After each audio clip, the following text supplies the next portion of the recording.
កំពុងតែដកបាយតែបាទឥឡូវយើងបន្តទស្សនាមកគូទៀតគូឯកមហាខ្លាក្រហមខ្សែទឹកខាងក្នុងបាធីកំពង់ចាមជាមួយនឹងមហានសាយផ្លោះបាទមកហើយបាទគុណ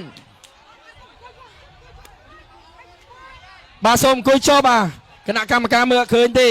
បាទខ្លាក្រហមឯកស្ថានពណ៌លឿងខ្សែទឹកខាងក្នុងមហានសាយផ្លោះឯកស្ថានពណ៌ក្រហមរាយប៉ាយបាទអរគុណណាបងមីងឡុងស្រុកប្រធាយបាទឧបត្ថម្ភខ្ញុំមួយលោកគ្រូម្នាក់50មួយកាហ្វេដាវបាទឥឡូវយើងបន្តទស្សនាគូអូប្រហាក់ប្រហែលគ្នាល្អណាស់ការភូមិគងនេះពិតជាជក់ចិត្តដិតអារម្មណ៍បាទជាមួយនឹងចំណោះទូកបាទដែលជាទូកខ្លាំងបាទឥឡូវលេងគ្នា100ម៉ែត្រចុងក្រោយបាទយ៉ាងម៉េចបាទមហានសាយផ្លោះខ្សែទឹកខាងក្រៅរាយប៉ាយជាមួយនឹងមហាខ្លាក្រហមអីយ៉ូយខ្លាក្រហមដកហើយខ្លាក្រហមកំពុងតែដកបាយខ្លាក្រហមមកពីបាធាយបាទថែមទៅចាប់បាធាយនឹងស្រុកខ្ញុំអើយអូយបាទដកបាទហើយនេះ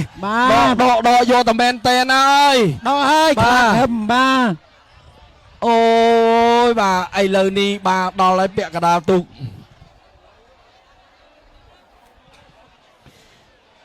បាទឥឡូវយើងឃើញហើយភាពចាញ់ឈ្នះ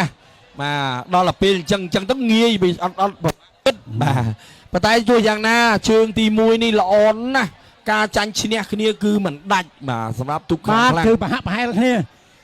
សូមជម្រាបដល់ស្រីសសុកសែនជ័យអើយថែមការ៉េមថែមម្សៅបន្តិចទៀតទៅបាទ